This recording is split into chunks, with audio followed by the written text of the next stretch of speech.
De savoir, au fait, la drépanocytose et la greffe. Tout le monde veut savoir c'est quoi la greffe. Tout le monde veut savoir c'est quoi la drépanocytose. Bref, nous sommes dit qu'il y a encore du travail à faire et nous devons éclaircir, nous devons apporter la lumière auprès de la population, auprès de nos consommateurs qui ont besoin de savoir, qui ont besoin de connaître. C'est pourquoi aujourd'hui, nous parlerons plus sur la drépanocytose, la définition, connaître les conséquences, son origine, elle vient d'où, que se passe-t-il, comment reconnaître la drépanocytose. Quand on est malade, qu'on a remarqué qu'on est drépanocytaire, que faut-il faire? Que faut-il apporter? Tant de questions, tant de préoccupations. Et dans tout ça, il y a les réponses. D'ailleurs, j'aimerais vous apporter une nouvelle que toutes les questions que nous pouvions nous poser autour de la drépanocytose, nous le retrouverons dans notre prochaine sortie de notre livre, de notre ouvrage,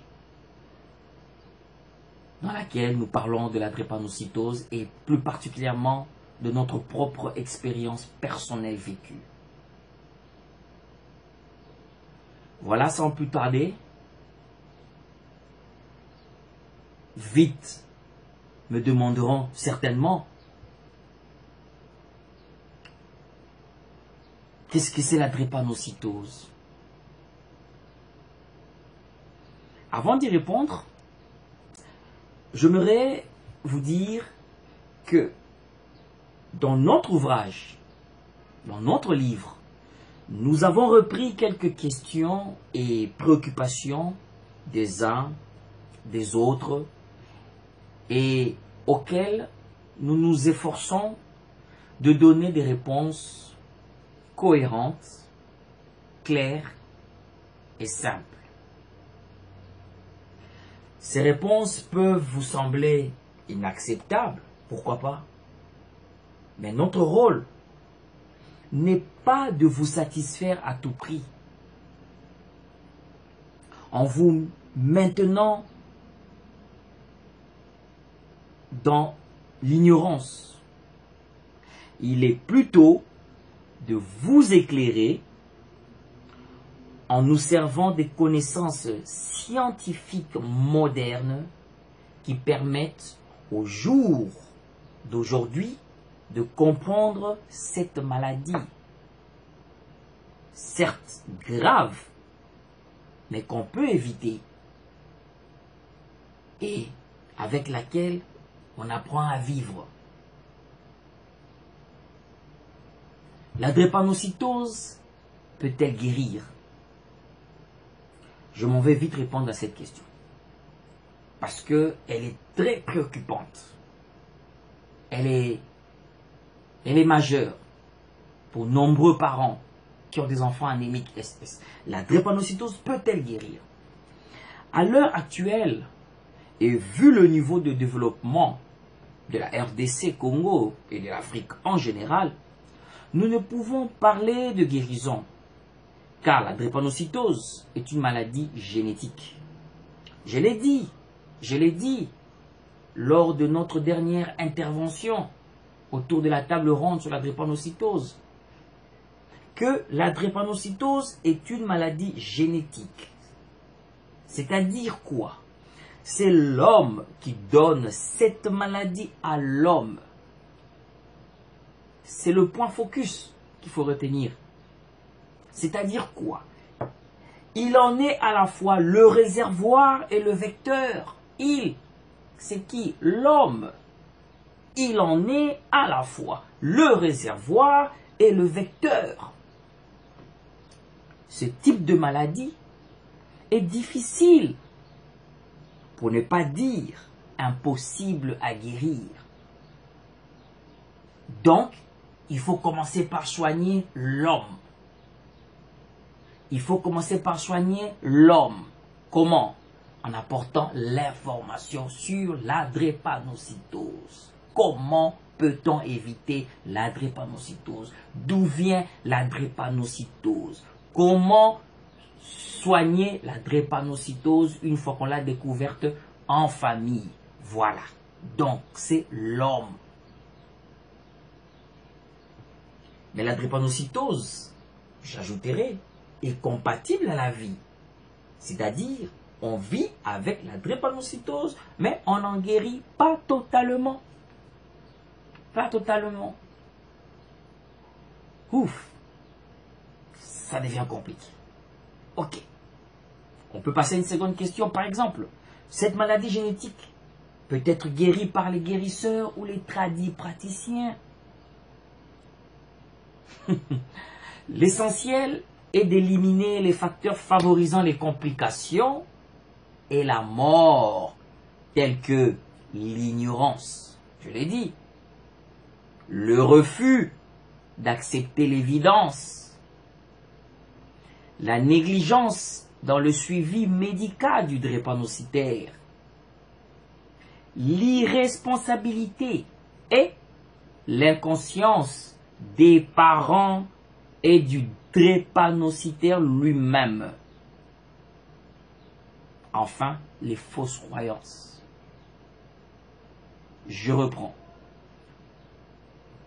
L'ignorance, le refus d'accepter l'évidence, la négligence dans le suivi médical du drépanocytaire, l'irresponsabilité et l'inconscience des parents et du drépanocytaire lui-même. Enfin, les fausses croyances. Voilà. Tout cela, ce sont les facteurs favorisant les complications et la mort. Ne vous laissez pas vite emporter par les colporteurs des guérisons miracles, s'il vous plaît. Vous allez perdre du temps et amènerez chez un médecin expérimenté une complication devant laquelle il ne pourra plus rien faire. Néanmoins, la recherche médicale évolue. Les connaissances et la maîtrise de la maladie drépanocytaire évoluent aussi. Il y a de plus en plus de drépanocytaires adultes et responsables par rapport au passé. Oui. nous pourrons parler d'une maîtrise totale de cette maladie naturelle dans un futur proche. Ça, c'est sûr. La drépanocytose est une maladie grave. Oui, malheureusement, le taux de mortalité infantile autour de 90 à 95%, c'est-à-dire sur 100 bébés drépanocytaires qui naissent, 95 meurent jeunes avant l'âge de 5 ans. Quand ils sont dépistés tardivement ou quand ils ne bénéficient pas d'une prise en charge adéquate, c'est la mort. Les rescapés atteignent l'âge adulte au prix des multiples sacrifices. La drépanocytose est-elle contagieuse? Non, certainement pas. N'ayez aucune crainte à vivre, à manger avec un drépanocytaire, le porter, le laver. Vous n'attraperez jamais la drépanocytose. On est drépanocytaire, on ne le devient pas. C'est un héritage du sang de ses propres parents. Certains me posent la question de savoir quels sont les principaux signes de la drépanocytose. Je ne suis pas médecin, mais il y a des signes que n'importe qui peut voir, palper et comprendre. Notamment, il y a la pâleur, il y a des fièvres à répétition, l'enfant fait la jaunisse ou ictère, il a des gonflements des mains et des pieds, pleurs et gémissements incessants, expression de douleur, il a la splénomégalie, c'est-à-dire grosse rate à ce niveau, ce qu'on appelle Kikeba ou Kibekele ou encore, vous connaissez, voilà. Donc, ce sont des signes qui peuvent nous permettre de reconnaître facilement la drépanocytose. Alors, peut-être mieux encore savoir réellement qu'est-ce que c'est la drépanocytose. Oui, la drépanocytose. Nous voulons tous savoir c'est quoi la drépanocytose. Cette maladie, elle vient d'où? Elle provient d'où?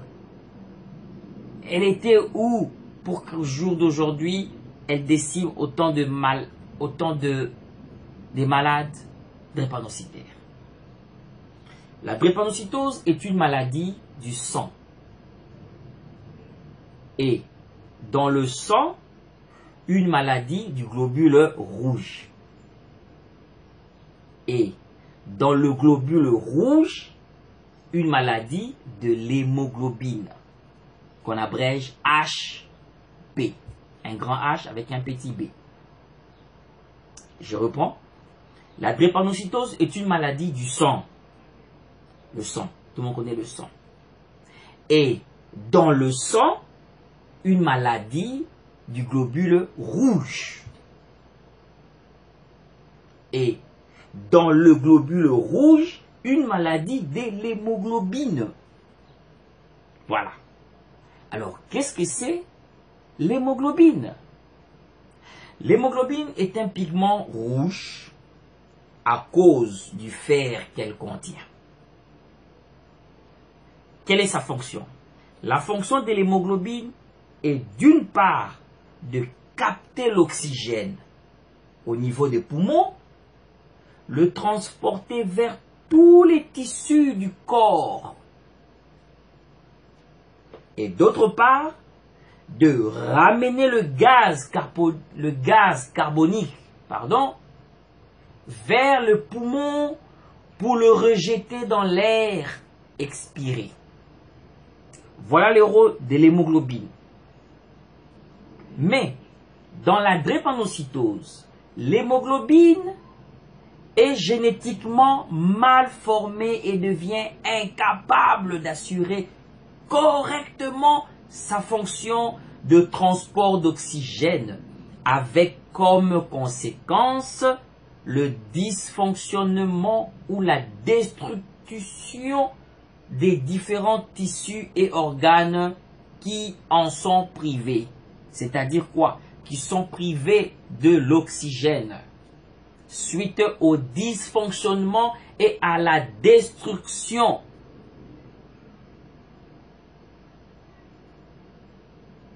des tissus. Dans les conditions normales, le globule rouge AA, c'est là où les complications arrivent. Nous apporterons un éclaircissement là-dessus à notre prochaine émission. AA, AS, SS, AB, O, ABO, ainsi de suite. Le groupe sanguin. Nous apporterons des éclaircissements là-dessus. Pour aujourd'hui, on est à la drépanocytose. Donc, je disais, dans les conditions normales, le globule rouge AA vit 120 jours avant d'être détruit et remplacé par un autre globule rouge produit dans la moelle osseuse. Mais, chez les sujets atteints de la drépanocytose, cette hémoglobine est remplacée par une hémoglobine S, dont les propriétés sont différentes, totalement différentes. Quand elle est déchargée de son oxygène, l'hémoglobine S cristallise et devient solide. Ceci entraîne une déformation des globules rouges qui prennent plusieurs formes. C'est pourquoi on l'appelle anémie falciforme ou anémie SS, parce qu'elle prend la forme d'une faucille, elle prend la forme d'un croissant, d'une banane ou d'une cellule multilobée. Voilà les termes falciforme, drépanocytaire, drépanocytose, anémie SS. Ces globules rouges sont appelés drépanocytes. Justement, ils sont appelés drépanocytes. Ils perdent cette faculté de se déformer qui leur permet de traverser les petits vaisseaux. Ils sont très fragiles.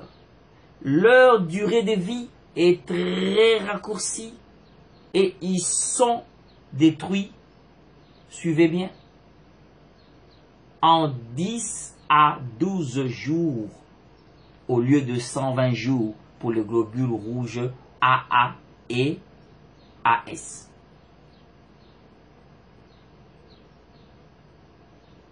Totalement différentes. Elles n'ont une durée de vie que de 10 à 12 jours, comparablement aux cellules d'un AA et d'un AS, dont la durée de vie est de 120 jours. Déjà là, vous comprendrez que un AS n'est jamais malade. Un AS ne fait jamais de crise anémique et n'en fera jamais de crise anémique. Confusion. On apportera une lumière là-dessus. Voilà un peu, en grosso modo, chers parents, chers amis,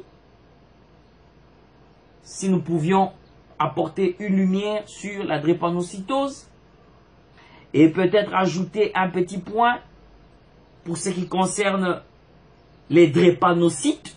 Je dis bien drépanocytes. Donc les cellules qui ont pris la forme d'une faucille s'accrochent entre elles et circulent dans les capillaires. les petits vaisseaux sanguins, les capillaires. Ce qui entraîne des obstructions fréquentes des petits vaisseaux parce que elles circulent mal. Vous voyez, une banane ne peut pas rouler comme roulerait une pomme. Voilà. Donc, elle circule mal et cela forme des obstructions dans les petits vaisseaux. Et ces obstructions, ou en médecine on appelle ça thrombose, je ne suis pas médecin, mais nous avons la connaissance, ces obstructions ou thrombose aggravent la pénurie en oxygène des tissus irrigués, favorisant ainsi une implication et la prolifération des microbes au niveau des poumons, au niveau des os, ce qui appellera plus tard ostéomyélite. Voilà. Et peut-être certains me demanderont, mais alors quelle est la cause de la drépanocytose? La cause de la drépanocytose est une manifestation génétique héréditaire, c'est-à-dire la maladie ou le malade la reçoit de son père et de sa mère en même temps. Il s'agit d'une mutation, transformation définitive d'un gène intervenu sur le chromosome numéro 11. Ça, c'est vraiment pour les médecins. Et c'est qui a provoqué le remplacement du triplet GAG par le triplet GTG au niveau des corps, au niveau de codon, qui commande la synthèse et la production de l'hémoglobine dans la moelle osseuse. Pour ceux qui ont fait la chimie, pour ceux qui font la médecine ou les médecins comprennent ou savent de quoi je veux parler, mais je ne serai pas entré en profondeur parce que ce n'est pas mon domaine. Donc voilà un peu. Alors cette transformation s'est traduite par le remplacement dans la chaîne protéinique bêta de l'hémoglobine d'un acide aminé, donc l'acide glutamique, par un autre acide aminé, la valine, en position 6. Ça c'est un peu trop médical. Bref, et tout le drame de la vie du drépanocytaire commence là. Voilà. Tout commence par là. On va aller mollo mollo. On ne saura pas tout dire à la fois. Il faut que les gens nous suivent vraiment tout doucement afin qu'ils puissent se satisfaire totalement de ce que nous leur donnons après qu'ils aient ingurgité l'information, après qu'ils aient avalé, consommé l'information. Il y aura une explosion qui sera, l'ignorance sera évacuée, sera dégagée et les gens apprendront mieux et maîtriseront mieux la drépanocytose. Voilà pour aujourd'hui. Nous allons clore notre petite formation sur ce point et à la prochaine séance, nous parlerons de l'hémoglobine AA et l'hémoglobine AS, l'hémoglobine SS. On va faire une différence là-dessus pour que les gens comprennent mieux. Mais pour mieux clôturer, pour mieux conclure, je voudrais dire que le mot drépanocytaire vient du mot grec drépanos. Et SS vient du mot sickle. Il signifie tous les deux fossiles. Drépanoos ou sickle signifie fossile. Donc, instrument de forme semi-lunaire monté sur une manche et utilisé dans l'agriculture pour couper les tiges, des riz, des cannes à sucre, de sorgho, de mil, etc. etc. Voilà, chers amis, chers parents, chers camarades, nous arrivons au terme de notre petite formation. Ce n'est que le début, comme on dit, du commencement. Nous allons tous apprendre et nous allons mieux combattre la drépanocytose. Elle a commencé, mais elle va finir avec nous. Ouais, elle commence sans nous, mais elle finira avec nous. Que le Dieu Tout-Puissant, celui qui garde, celui qui donne la vie, pense à tous les drépanocytaires du monde entier, en particulier ceux de la RDC en général, et surtout plus ceux de Drépaop. Que Dieu bénisse la RDC, que Dieu bénisse Drépaop, et que Dieu bénisse tous ceux-là qui travaillent pour l'intérêt des drépanocytaires. On se revoit à notre prochaine formation. Bye.